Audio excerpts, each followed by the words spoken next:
Mom, what's that over there?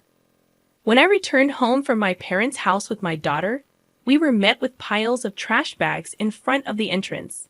As we approached, I realized that these bags contained my daughter's and my belongings, carelessly packed as if they were actual trash. Confused, I exclaimed, "What's this? Why is this happening?" My daughter tearfully pulled out her beloved stuffed animal from one of the bags and hugged it tightly. Frustrated, I marched towards the entrance, only to find that the locks had been changed while we were out. It became apparent that my mother-in-law and sister-in-law were behind this. Ringing the doorbell and knocking several times yielded no response. "What is this? Isn't it terrible?" I muttered. Upon closer inspection, one of the trash bags had a note that read, "Parasites disappear, never come back." A surge of anger welled up within me, and I couldn't help but express my frustration aloud. "The real parasites are you," I muttered. This was the worst treatment I had ever received from my in-laws in 15 years.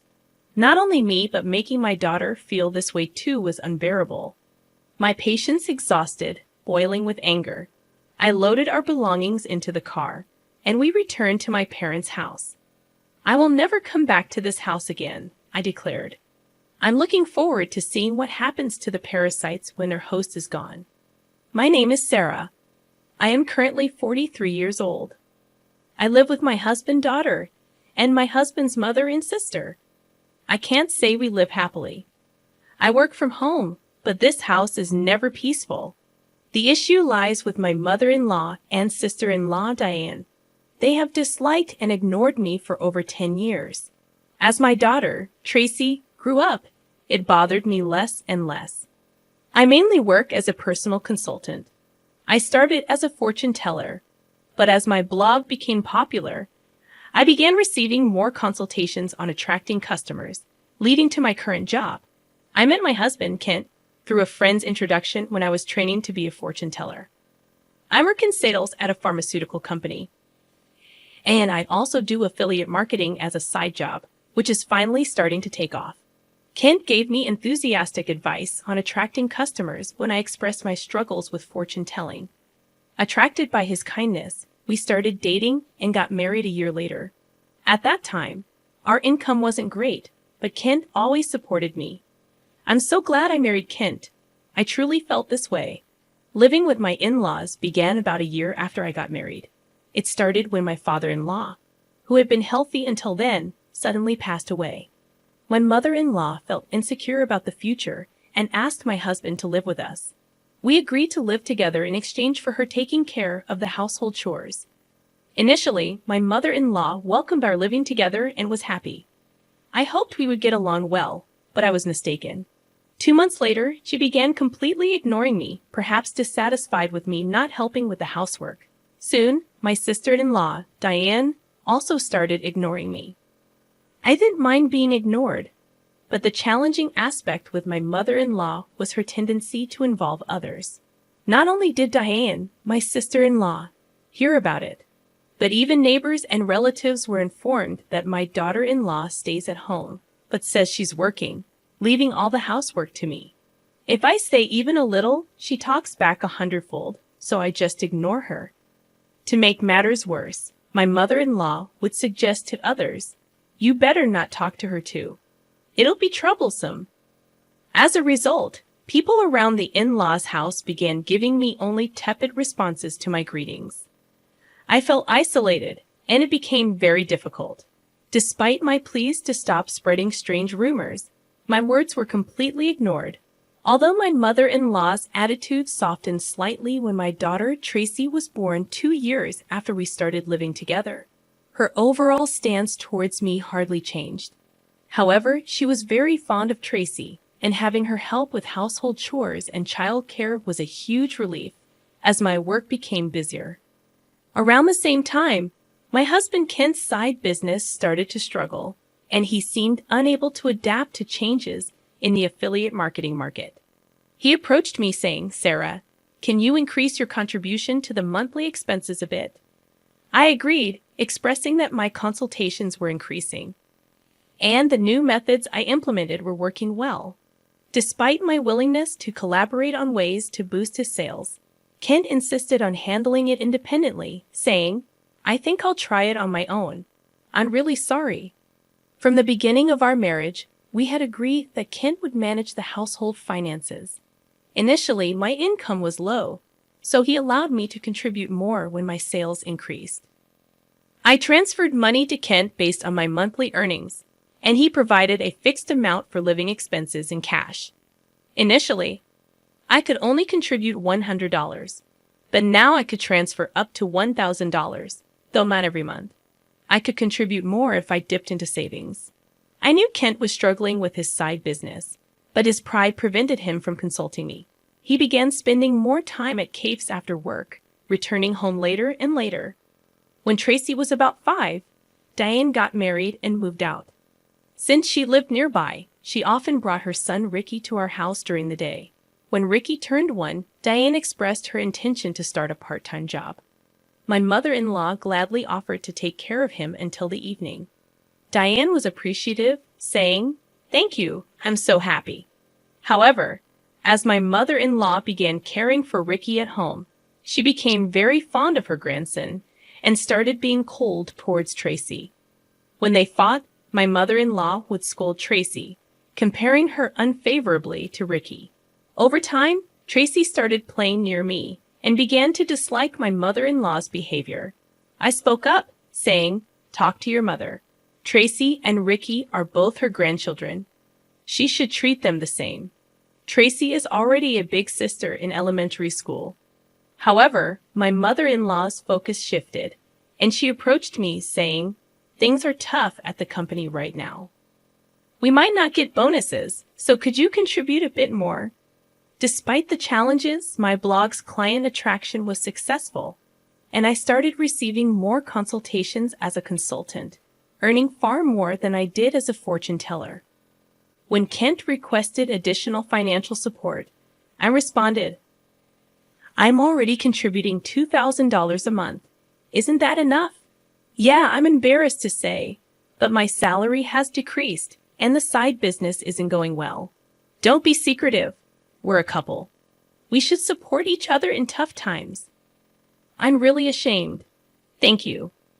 Later, the amount I contributed gradually increased, and eventually I was transferring $4,000 a month to Kent. Still not wanting to hurt his pride, I let Kent continue to manage the finances. When Tracy was in 6th grade, Diane came back home with Ricky. It seems Diane got divorced due to her infidelity, but I don't know the details. By this time, Tracy could help around the house, so household chores were divided among each family, being ignored by my mother-in-law, and Diane continued, but it no longer bothered me. It's unfortunate that I couldn't give Tracy her own room when she started middle school, as Diane's return meant we ran out of rooms. One night, while discussing which tutoring school Tracy should attend for middle school, Diane suddenly said, "Hey, tutoring is expensive. Why doesn't Tracy study by herself? Could you stop making such comments? I'm paying for the tutoring, so it's none of your business what Sarah's paying." "Impossible. You don't earn anything. Kent said he's supporting you. You're just a leech, aren't you? Ha ha, you married him because he has money, right?" "Exactly. Kent told me not to speak ill of Sarah, who can turn, but that's just shameless." My mind was filled with questions. What does this mean? What has Kent been telling his mother and the others?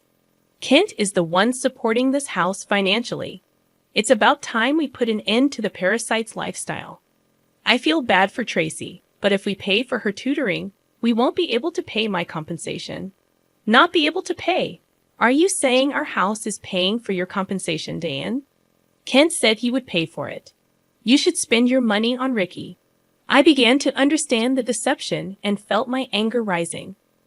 My husband had always managed our household finances, and my mother-in-law had taken care of the household chores and child care until Tracy grew up. So I thought they knew I was also contributing to the household expenses. Is Kent bearing all the expenses of this house, including your living expenses and the compensation Diane is supposed to pay? Be quiet. It's only natural for a family. You're the only outsider here, not related by blood, and yet you act as if living here is your right. It really makes me angry. I contribute money too. Don't talk back. What you contribute is barely enough for your own food expenses. You hardly have any income, and yet you're so arrogant. I could feel my body trembling with anger. I could see Tracy on the side, looking like she might cry. I knew Kent had a lot of pride, but I never thought it would be this bad. Certainly, in the beginning, Kent was paying for the living expenses and pocket money for my mother-in-law and Diane, but I had started contributing as well, and now we were living on my income. I needed to talk to Kent properly. Around midnight, Kent came home. He was drunk and seemed cheerful. Can we talk? I didn't know you weren't getting any money from your mother or Diane. They said you're covering all the expenses of this house. About that. My bad. It's a matter of pride as a man, you know. When we started living together, I was paying for everything. There wasn't a right moment to say you were also paying, and in front of the family. Let me be the eldest son a little, please. Kent, with a light-hearted tone like in a comedy sketch, put his hands together. Oh, that's right. I'm going to Conan this Saturday. I'll be gone for a week. Take care? Conan? Why? I got invited to a seminar in Conan by a friend I'm doing a side business with. I'm going to make it a success, so cheer for me, Sarah. Well, I'm off to sleep. See you tomorrow. My husband lay down on the mat in a cheerful mood and soon started snoring. My anger wouldn't subside, but recently, with Kent coming home late, we hadn't talked much, and I had no idea about this. I thought he was joking while drunk, but on the weekend, Kent really left with a large suitcase. During Kent's absence, I had the freedom to use the car, so I decided to take Tracy back to my parents' house. The next day, a shocking event awaited us. Mom, what is that? When Tracy and I returned from my parents' house, there were piles of trash bags in front of the entrance. Upon closer inspection, these bags contained mine and Tracy's belongings, carelessly packed just like real trash. What is this? Why is this happening? I don't understand. Tracy, crying, pulled out her beloved stuffed animal from the bag and hugged it. Furious, I headed towards the entrance. Has the lock changed? It seemed that the locks had been changed while we were out. This must be the work of my mother-in-law and sister-in-law, Diane. I rang the doorbell and knocked several times, but no one came out. What is this? Isn't it terrible? Upon closer inspection, one of the trash bags had a note saying, "Parasites disappear, never come back." I felt a surge of anger from the bottom of my heart. The real parasites are you. I couldn't help but let out a swear word. This was the worst treatment I had ever received from my in-laws in 15 years. Not just me, but making my daughter feel this way too. I finally lost my patience with boiling anger. I loaded the luggage into the car, and we returned to my parents' house. I will never come back to this house again. I'm looking forward to seeing what happens to the parasites when their host is gone. When we returned to my parents' house, they were shocked. I hadn't told them about the ignoring from my in-laws, the money issues, and most of all, their attitude towards Tracy. Not wanting to worry them, my parents said, "There's no need to go back to that house. You should claim compensation from them." They cried with anger and told me to stay with them. My mother's words, "You really had it tough," made me cry too. In reality, I had been trying my best all this time. Enough is enough. I finally decided to confront my feelings while staying at my parents' house. I contacted a friend who had introduced me to Kent. She was connected to Kent's side business friends. "Are you doing well? I want to ask you something. Do you know if Kent's friends are currently in Conan, that famous entrepreneur seminar, right? I was invited but wasn't interested, so I declined." "Kent didn't go, did he?" "Yeah, that's right. By the way, I heard Kent quit his job and is now managing a business with his wife. You two must be close." Yes, that's right." Nonchalantly, I replied and hung up immediately. After I called Kent's company, what my friend said was true, and to my surprise, Kent had quit his job 2 years ago. This meant that for the past 2 years, I had been paying almost all of the living expenses for my in-laws. Looking back over the years, I suddenly felt hollow. A week later, I received a laid-back message from Kent saying he was back in the US. After continuously ignoring him, I stopped hearing from him altogether. He must have heard the news back home. Expecting persistent contact from Kent, I hired a detective to investigate him.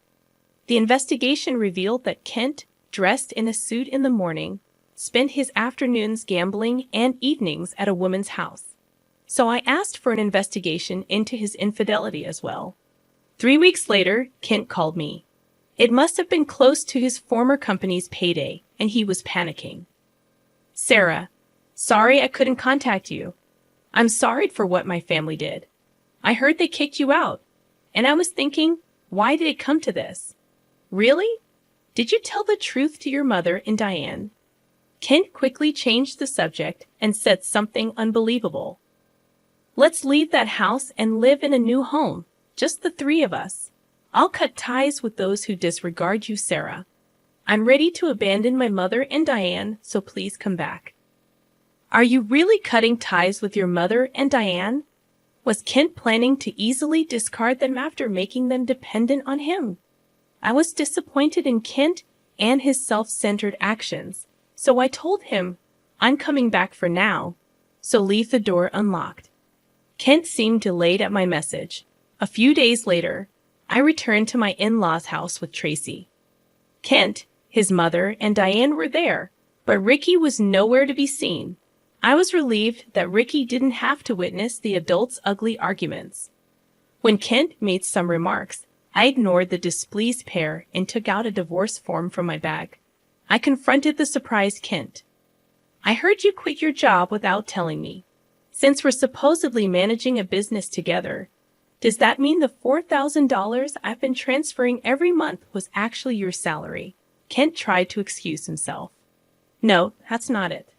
I told you the business was in trouble, right? So, I decided to quit before getting fired. Carly, I heard you quit 2 years ago, right? I called your company, and it's still not bankrupt." Kent fell silent. I pressed further. "By the way, what role do you play in our joint business management? Are you the accountant?" Kent became increasingly uneasy and started sweating. "Kent is supporting the whole family, isn't he, Mother?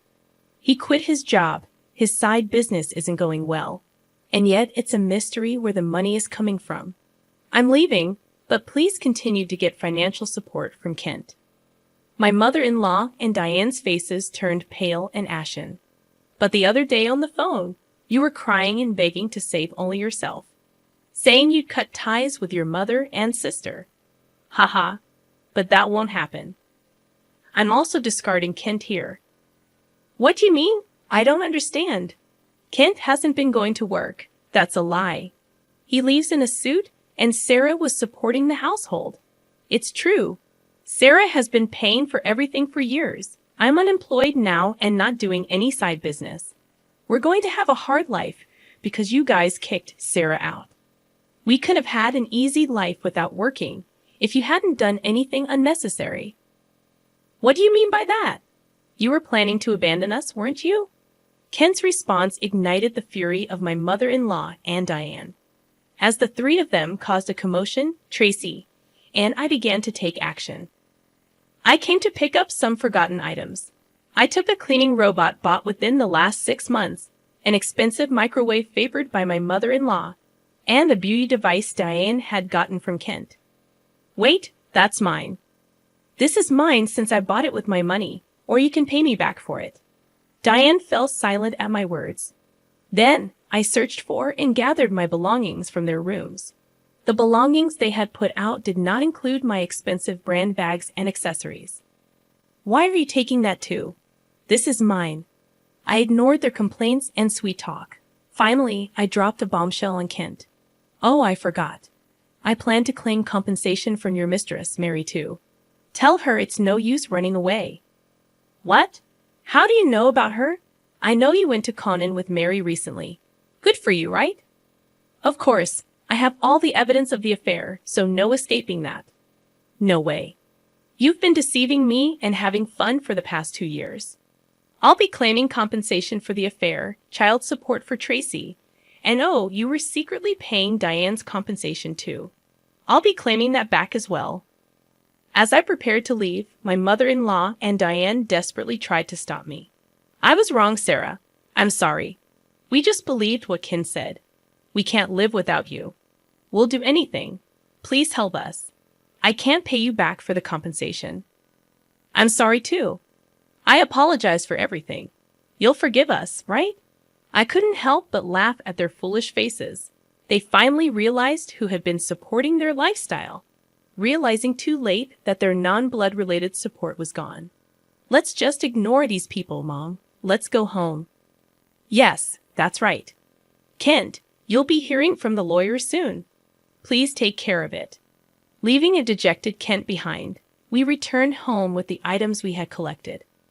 Later, my divorce with Kent was finalized, and I demanded compensation through a lawyer.